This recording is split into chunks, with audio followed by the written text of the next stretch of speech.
Gracias a todos, muchas gracias. Bueno, vamos a hablar sobre actualidades en el tratamiento de la anorexia hiperactiva en la paciente ginecológica.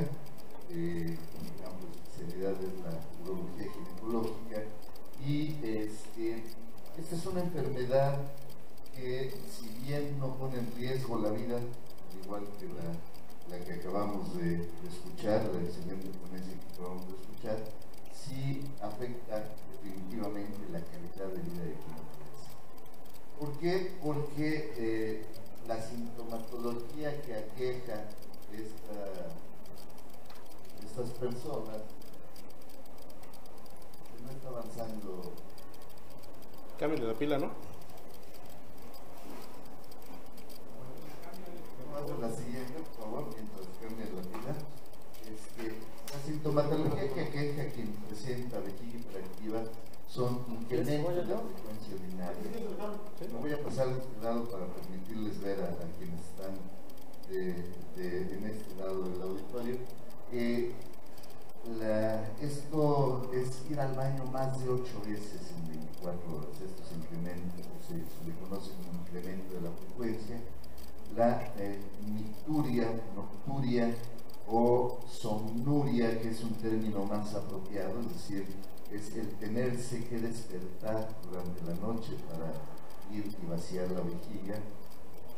La sensación de urgencia, que es este deseo súbito e irrefrenable de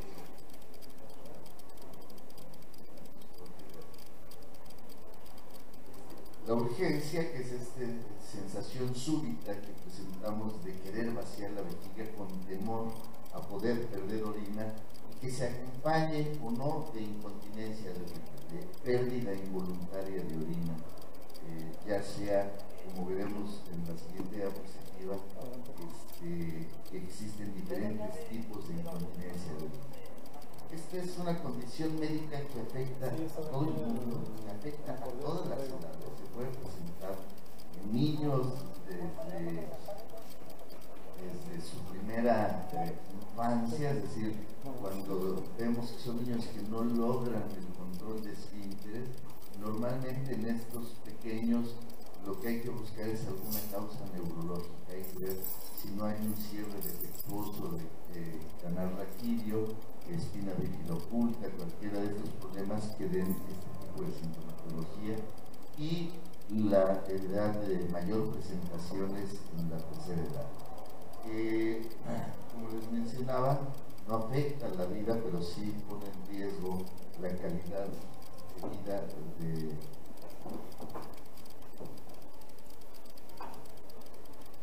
de quien lo padece. Vemos aquí como la incontinencia que se presenta con mayor frecuencia, casi en la mitad de los casos, es la que llamamos incontinencia de estrés o de esfuerzo. La pregunta clave es: ¿pierde usted orina al hacer algún esfuerzo, como toser, estornudar, cargar o hacer ejercicio? Con menor frecuencia, ¿sí?, se asocia con incontinencia de urgencia. Estas pacientes dicen: ¿sabe qué? Yo puedo estar en una conferencia sentado tranquilamente y de repente siento un deseo súbito e irrefrenable de ir al baño y me da temor que se me escape la orina. Normalmente este tipo de personas que padecen estas enfermedades suelen sentarse en cines, en auditorios, en teatros cercanos a la puerta, porque como no saben en qué momento van a presentar esta sensación, les da temor el tener que estar atravesando todos los pasillos una o dos veces mientras están en alguna conferencia. Y la asociación de ambas, pierden orina tanto al hacer ejercicio o algún esfuerzo como cuando se presenta la urgencia. Recordemos que la vejiga es un órgano muy complejo que está coordinado desde el sistema nervioso central, desde el lóbulo frontal, con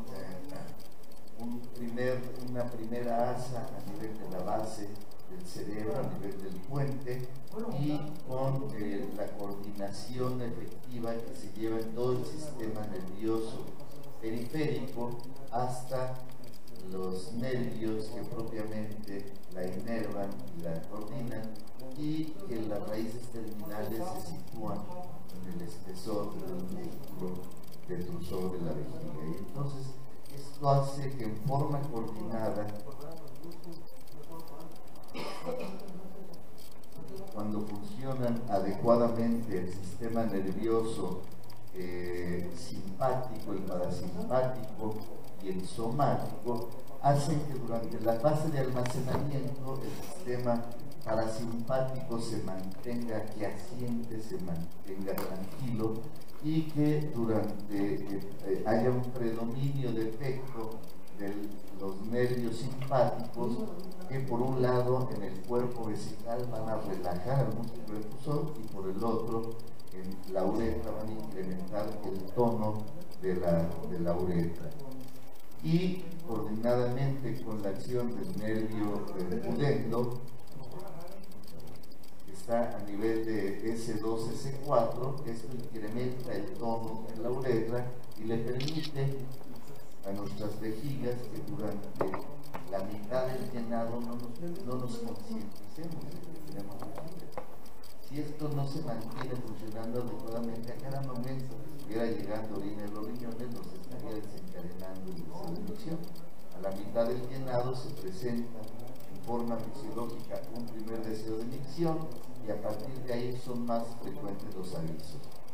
Cuando se afecta este sistema por alteraciones a nivel propiamente del músculo de la vejiga, del músculo detrusor, cuando se afecta por alteraciones en el control nervioso o por alteraciones propiamente del urotelio, del epitelio de la vejiga, pues tiende a manifestarse esto. Y entonces el factor miogénico, lo más común es que la hipoxia crónica, cuando las vejigas tienden a ser sobredistendidas, llevan a este músculo a padecer hipoxia crónica. Y este es el primer tip que les quiero dar para sus pacientes. No permitan que las mamás sigan educando a sus hijos, diciéndoles: tú no vayas a cualquier baño. No, las pobres niñas están aguantando desde que salen de la casa hasta que regresan a la casa, y entonces hacen vejigas retencionistas que están sujetas a hipoxia crónica, porque como les mencioné, el músculo está en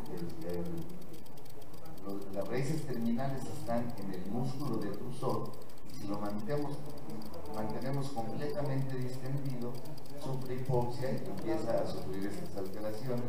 Yo les digo, la vejiga siempre cobra factura. Puede ser que durante la infancia, adolescencia y adultez, en la juventud, no les manifieste ningún problema, pero a partir de la edad madura va a empezar a cobrar venganza. Entonces, ese es el primer tip que les quiero dar de la plática, y esto es porque se afecta el influjo de iones de calcio, de potasio, se afecta la función de las uniones entre la actina y la miosina, y produce hiperactividad. Y esto en nosotros varones es común también que se observe cuando la próstata nos empieza a dar problemas. Cuando crece la próstata, obstruye el flujo, la vejiga tiende a hacerse retencionista y aquejamos del mismo problema, ¿no? Entonces, el segundo factor fisiopatológico, cuando hay alguna alteración en la transmisión nerviosa. La transmisión nerviosa lo que se encarga es de mantener un equilibrio entre los factores inhibitorios y excitatorios que afectan a la vejiga, de modo que permite que se vaya llenando sin que estemos continuamente sintiendo este deseo de orinar, y que nos envíe señales muy precisas a la mitad del llenado, a las 3/4 partes del llenado, una segunda señal, y cuando ya se siente completamente llena, una señal persistente, es decir, tienes que llevarme a vaciar, porque si no, te voy a hacer un baño, ¿no? Entonces, esta coordinación de alguna manera se afecta, se altera, y en esto tenemos que buscar causas neurológicas. La enfermedad de Parkinson, la esclerosis múltiple, a veces son enfermedades que abren con sintomatología de vejiga hiperactiva, y que entonces tenemos que ponernos muy vivos al explorar las pacientes, explorar la marcha, explorar las metámeras sacras, la sensibilidad en el periné, el ver que no tengan alteraciones en reflejos, el reflejo bulbo cavernoso, el tocar el clítoris de la mujer y observar una contracción refleja del esfínter anal, o estimular las márgenes del ano y ver que hay una contracción. Esto nos habla de integridad de las vías aferentes y eferentes a nivel del centro sacro de la misión, de S2, S4.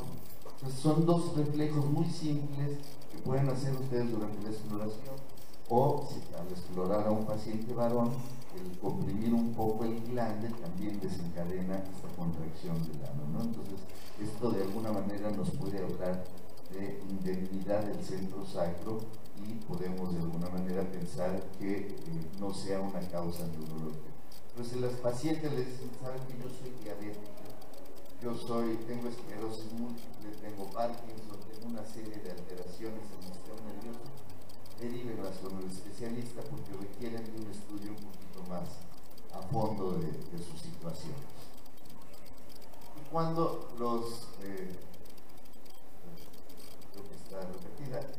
cuando los estímulos se originan a nivel del urotelio, se altera la conducción de fibras que se llaman fibras vaniloides. Las fibras C se encargan de controlar la sensibilidad intrínseca de la vejiga, y aquí son factores en donde faltan ciertos compuestos como los glucosaminoglicanos, que le dan protección al urotelio y que hacen que la orina no resulte irritante. Entonces, cuando las causas son ahí locales, pues mándenle hacer un ultrasonido para descartar algún litro, para descartar infecciones con un urocultivo y ver que no haya una causa ahí local que esté desencadenando la sintomatología de su paciente, que impida esta adecuada comunicación entre el sistema nervioso y el urotelio para permitir un funcionamiento adecuado de la vejiga. El síntoma clave de esta enfermedad es la urgencia urinaria. Y la urgencia la podemos catalogar como una urgencia leve cuando la persona puede esperar hasta una hora. Es decir, me viene el deseo, pero puedo escuchar esta aburrida plática y después ir al baño, ¿no? Como de tipo moderada, si el tiempo, el lapso que estamos posponiendo la micción es entre 10 y 60 minutos, severa cuando es menor de 10 minutos, y el grado máximo es cuando en ese momento debe uno de vaciar la vejiga. Cuando siento el deseo y sé que si no voy ahora voy a tener un accidente. Cada vez conocemos más sobre lo que acompaña a esta enfermedad, y vemos que en el hombre y también en la mujer existen síntomas de obstrucción al tracto de salida vesical. En el hombre, el más común y el más explicado es la hiperplasia de la próstata, pero en la mujer también existe de repente trastornos funcionales que hacen que la uretra incremente su presión en forma anormal, o haya una incoordinación en el funcionamiento de la vejiga. La vejiga normalmente funciona como un switch. Si se actúa para un lado, la vejiga se relaja y la salida se cierra. Y si se actúa hacia el otro, la vejiga se contrae y la salida se relaja. Y cuando esto no actúa coordinadamente, se le conoce como disinergia, y se alteran todas estas sustancias que conllevan a la disfunción de la vejiga. La inflamación es un factor acompañante en esta enfermedad, en donde se liberan estas sustancias, el factor de necrosis tumoral, existen secreción de interleucinas, y todo esto produce aumento en la sensación de urgencia y como consecuencia liberación de prostaglandinas que producen contracción del músculo detrusor. Entonces hay que buscar causas de inflamación, y ahora cada vez vemos con más frecuencia pacientes que a lo mejor el uroginecólogo le colocó una cinta para incontinencia, y encontramos cuerpos extraños de materiales como estas cintas o mallas que se colocan para tratar el prolapso, y este es el factor que a veces está condicionando la inflamación, o bien la obstrucción producida por un gran prolapso. Y ni siquiera somos capaces de ver el meato urinario, pues imaginen si esta persona puede orinar de forma normal. Aquí está contenida toda la orina, para poder salir tiene que hacer un trayecto hacia arriba y luego hacia abajo, y la prensa abdominal o el aumento de presión abdominal lo que favorece es que se descienda más y no pueda salir la orina. Son personas que a veces tienen que reducir el prolapso para poder realizar la el síndrome metabólico y la diabetes, que son enfermedades asociadas a sobrepeso y obesidad. Todos sabemos que somos el país que tenemos el número 1 en obesidad infantil y el número 2 en obesidad de adultos. Tenemos el 70% de nuestra población tiene problemas de sobrepeso y obesidad, y todo esto conlleva a disfunciones en el músculo, a disfunciones en el endotelio y a disfunciones en el componente neuronal de la vejiga. Se afectan las fibras vaniloides, disminuye la sensación para querer vaciar la vejiga, se afecta el control para poder vaciar la vejiga y se tienden a hacer vejigas retencionistas. Entonces hay que empezar a tratar a las pacientes desde que empiezan a manifestar problemas de sobrepeso para evitar que lleguen a esto. Vean que es una enfermedad que afecta importantemente la calidad de vida, tiene un impacto fuerte sobre la salud mental, por esto de que son personas que dicen, yo no puedo salir, los invita a la familia al cine, dice, no, mija, porque no vaya a tener un accidente. Los invitan de vacaciones, no, mija, porque no puedo salir, porque tengo este problema y no quisiera yo echarles a perder las vacaciones. Y también tiene un impacto sobre el desempeño sexual. Son personas que de repente durante el orgasmo experimentan contracciones del detrusor, y a veces esto se acompaña de incontinencia urinaria. Y a veces lo que observamos es que puede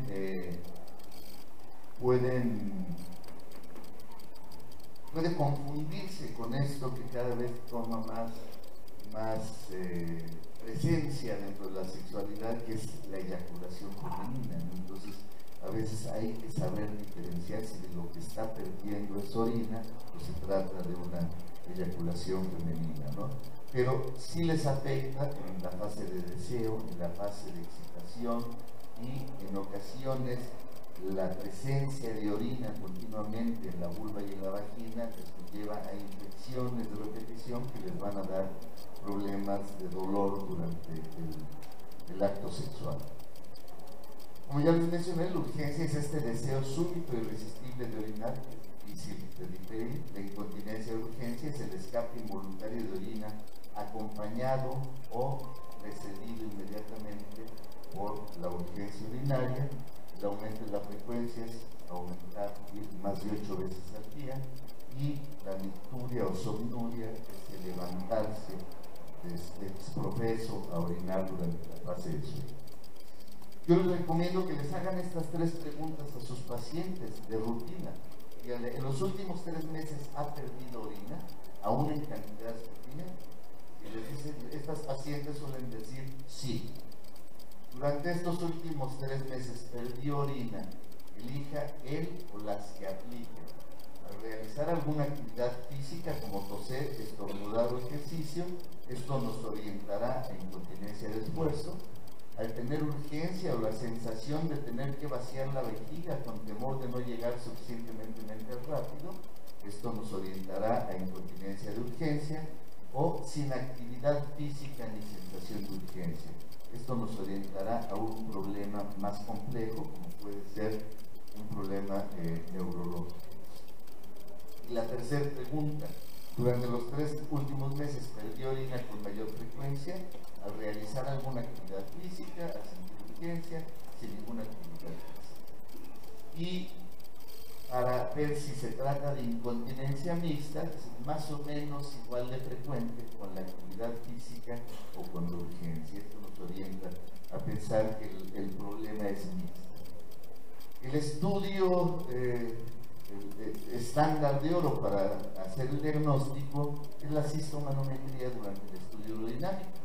Aquí introducimos un catéter a la vejiga, un catéter en la vagina, y somos capaces de registrar la presión intravesical, la presión intrauretral y la presión intraabdominal. Y entonces lo que observamos es que cuando estamos llenando la vejiga, fíjense, este es el catéter en la vagina para registrar la presión intraabdominal, este es el catéter en la vejiga para registrar la presión vesical, y el aparato le resta a esta presión, la presión intraabdominal, para saber que si los incrementos de presión son en forma espontánea en la vejiga o son por pujo o tos de la paciente. Y vemos aquí que la presión intraabdominal prácticamente no se modifica nada, por eso es que empezamos a tener incrementos paulatinos en la presión vesical. En este momento tiene una gran contracción del detrusor y aquí pierde orina, entonces es una incontinencia de urgencia ocasionada por una vejiga hiperactiva.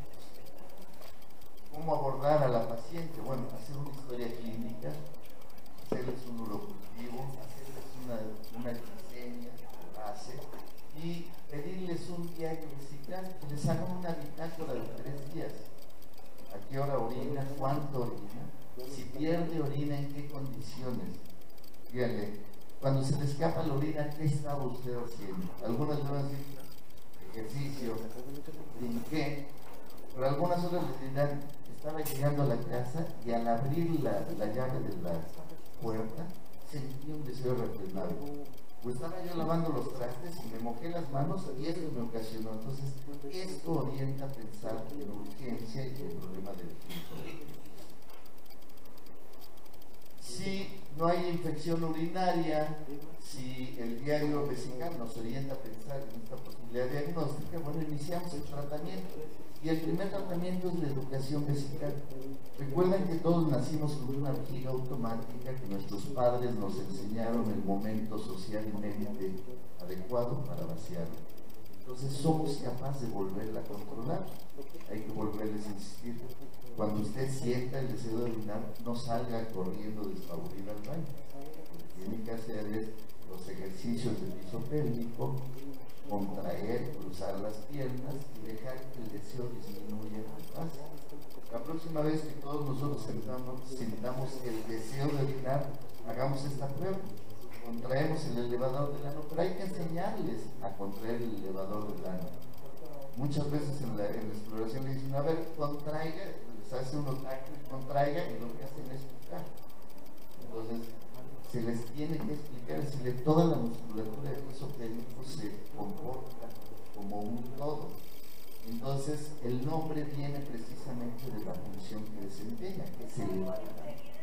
Y esto lo hacemos todos cuando tenemos diarrea. Cuando tenemos pánico de perder heces, contraemos el piso pélvico y el efecto ostensible que sentimos es que el ano se encoge. Entonces les enseñamos que tiene 2 tipos de fibras, que debe de contraerse rápido, pero que también tienen que aprender a contraerla por 8 segundos, relajar 8 segundos, volver a contraer, y que lo hagan en sesiones de 10 contracciones de cada una, en la mañana, mediodía y en la noche. Y el efecto es que cuando contraemos y dejamos contraer el elevador del ano, el deseo de emisión tiende a disminuir significativamente. Hagan la prueba la próxima vez que tengan deseo más o menos fuerte, ¿no? Entonces, si con estas terapias así conductuales y de educación de la vejiga, decirle, no tarde más de 3 horas en vaciar su vejiga, si va a hacer ejercicio, vacíela antes de ir al baño, si hay una adecuada respuesta, mantengamos este tratamiento. Si no tenemos una buena respuesta, entonces pasamos al tratamiento farmacológico. Y el tratamiento farmacológico son los anticolinérgicos. En cuanto al tratamiento que tenemos, les voy a mencionar estas tres opciones nada más, ¿sí? Los estrógenos tópicos son maravillosos en la mujer que ya ha rebasado la menopausia. El síndrome de atrofia, que antes llamábamos síndrome de atrofia genital y que ahora se llama síndrome urogenital, responde muy bien a la aplicación tópica de estrógenos, y aquí van a encontrar propaganda de esto, pero lo que se ha descubierto es que la vejiga, la uretra y la vagina comparten receptores que responden a los estrógenos. Entonces, si nosotros usamos en forma tópica estos compuestos, vamos a ver que hay una buena respuesta a ellos. Los medicamentos son los anticolinérgicos, y de estos recordemos que los anticolinérgicos pueden ser antimuscarínicos o antimuscarínicos. Son adecuados para la vejiga, son los antimuscarínicos.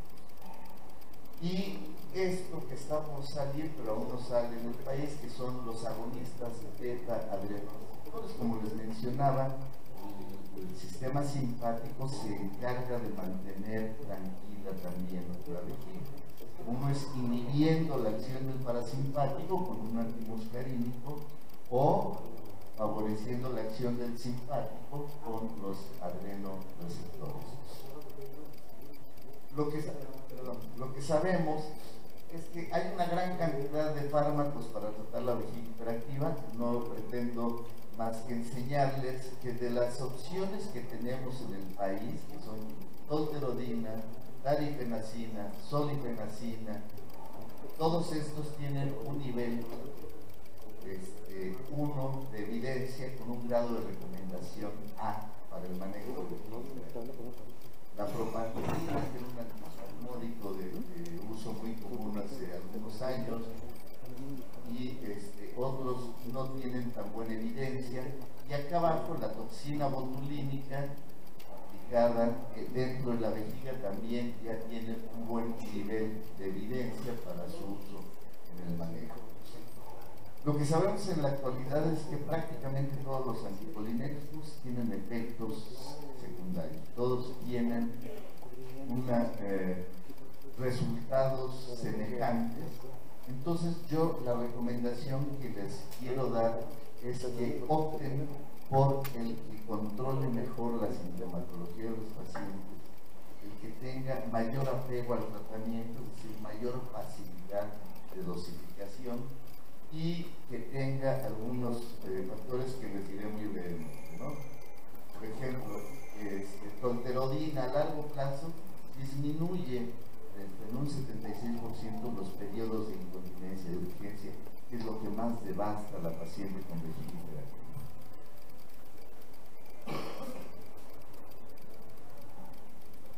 Si comparamos, por ejemplo, tolterodina con otra de las sales que hay, la solifenacina y la darifenacina, se anuncian como específicamente para receptores M3.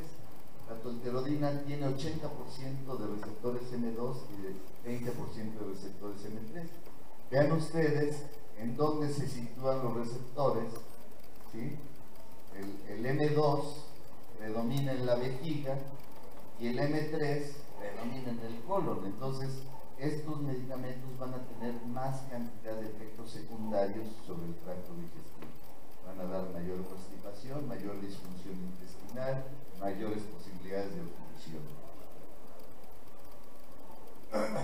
En cuanto a los efectos secundarios, todos tienen efectos secundarios, y el efecto principal de todos estos anticolinérgicos es la boca seca. Tienen que explicarle a los pacientes el efecto secundario que usted va a experimentar. Es un efecto normal del medicamento. Al bloquear la acción del parasimpático, pues bloquea la salivación. Pero entonces busquemos los que menos sequedad de boca dan. Y entonces, por ejemplo, la primera sal que salió en este país era la oxibutinina, pero vean la tasa tan elevada de sequedad de boca que daba.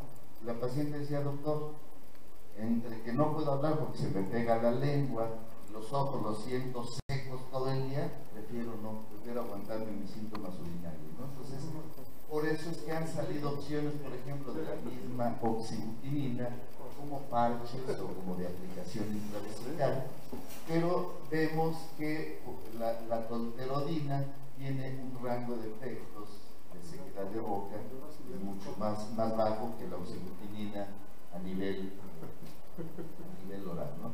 Igualmente, si comparamos las sales nuevas, la varikenacina contra la tolterodina, pues vemos que la boca seca es menos frecuente con tolterodina, tiene menos constipación, por lo que mencionaba, hay menos receptores en colon y más en vejiga, tienen menos problemas de tránsito, de dispepsia, de náuseas. Entonces, que su elección del anticolinérgico lo vayan haciendo en función a esto. Y este es un punto muy importante. Traten de buscar una sal que no atraviese la barrera hematoencefálica. Métanse en el vademecum a ver cuáles son las que menos atraviesan, porque a veces no contemplamos esta. Si una paciente de tercera edad se va a parar en la noche a orinar y tiene aparte afectación de su estado cognitivo, pues a lo mejor le vamos a hacer que vaya menos al baño, pero le vamos a poner en riesgo que en una de esas idas al baño se caiga, sufra una fractura y ya no se levante, ¿no? Entonces, son cosas que a veces tenemos que contemplar dentro de la terapia que elijamos. Está por salir en el país, habían prometido sacarlo este año, pero creo que todavía no lo lanza el laboratorio que lo va a presentar. Actúa a nivel simpático y va a ser una muy buena opción para combinar en aquellas pacientes con vejigas hiperactivas recalcitrantes, combinar dos mecanismos de acción diferentes, con aquellas pacientes que tienen contraindicación para tomar un anticolinérgico, pacientes con glaucoma de ángulo cerrado, pacientes con constipación o que han hecho problemas obstructivos intestinales, que no les podemos dar anticolinérgicos, entonces esta podrá ser una buena opción cuando salga al mercado. La toxina botulínica, todas las personas que se la hayan aplicado con fines estéticos pues saben que paraliza el músculo y de esta manera borra las líneas de expresión. Lo mismo se logra dentro de la vejiga. Realizamos parcialmente el detrusor y le quitamos esta gran hiperactividad, pero conlleva el mismo efecto secundario que tiene en la medicina estética. Hay que estarla aplicando cada 6 o 9 meses, costos elevados y posibilidad de sensibilización, y cada vez el efecto obtenido sea menos adecuado. Existen una gran cantidad de dispositivos para el entrenamiento del piso pélvico, perineómetros, tipos de electroestimulación, estos conos vaginales que lo que pretenden es que se introduzcan a la vagina, la paciente intente mantenerlos dentro de la vagina cerrando el piso pélvico. Tienen pesos que van incrementando en 20 gramos y se le va pidiendo que una vez que sea capaz de contener el más ligero pase al siguiente, y esto va entrenando el piso pélvico de las personas y es parte del tratamiento. Pero de aquí también se puede llegar a tratamientos tan invasivos como la colocación de neuroestimuladores implantados en raíces sacras que tienen complicaciones altas, y la principal complicación es que una cirugía de una implantación de un neuroestimulador anda arriba del $500,000 de pesos, ¿no? Entonces es poca la población que puede tener acceso a esto, ¿no? Las células madre, como toda en medicina, están tomando un campo muy importante hasta la fecha. Sabemos que se aplica principalmente en enfermedades hematológicas, en pacientes quemados, en trasplante de córnea o hueso, pero esto puede lograr que en forma paráclina los tejidos enfermos sean capaces de sintetizar sustancias que actúen, como ya les mencioné, el factor de necrosis tumoral, el manera puedan regular estos estímulos sensoriales que se desencadenan desde el urotelio o el factor de crecimiento. Puede también mejorar la alteración en los nervios, y este es un campo que se espera vaya a ser muy útil en el campo de la vejiga hiperactiva. Y en cuanto a la terapia génica, vemos que, por ejemplo, se han hecho estudios con herpes virus tipo 2. Esto, el blanco génico está enfocado a la síntesis de factor de crecimiento, y entonces lo que se ha visto en ratas es que disminuye la orina residual y aumenta la capacidad vesical. Entonces esto va a ser un campo de aplicación muy útil para la vejiga hiperactiva. El empleo de esta pistola génica que libera ácido desoxirribonucleico actúa en liberación de propio melanocortina, y de esta manera produce analgesia vesical. También va a ser útil en aquellas pacientes que tienen síntomas sensoriales en la vejiga. Y bueno, pues con esta última diapositiva quiero nada más dar las conclusiones. El sector es promisorio en el manejo de las enfermedades de la vejiga. Sigue siendo un tratamiento complejo, no es nada más atiende el síntoma, darle la medicina, sino sentarnos con la paciente a reeducar su vejiga, enseñarle el señalamiento exotérico. Aparecen muchas opciones cada año para el manejo, y hasta el momento los de elección en este país continúan siendo los anticolinérgicos. Yo quiero que su elección se base más en la que se dé una sola vez al día, hasta que haya mayor apego. Pero optan por un medicamento que se da cada 6 horas, y ya no lo va a estar tomando. Si optan por el que le da una señal de alegría de boca, pues va a abandonar. Entonces, ir buscando el mejor resultado. Y a veces son casos tan complejos que tenemos que combinar. Y ya les llegó una paciente y dice, sí, ese ya me lo dieron, ese ya me lo dieron. Pues van a tener que buscar alguno que no le hayan dado, van a tener que tocar, que acaba de salir, eso es definitivo. Pero la mejor opción, traten de hacerla en primer lugar, la que menos efectos secundarios tenga. Todo esto de la terapia génica, la ingeniería de tejidos y el uso de células madres serán seguramente a mediano plazo un campo muy útil para manejar. Les quiero agradecer su atención, espero no haber sido muy tedioso y que no se haya borrado todavía la rayita.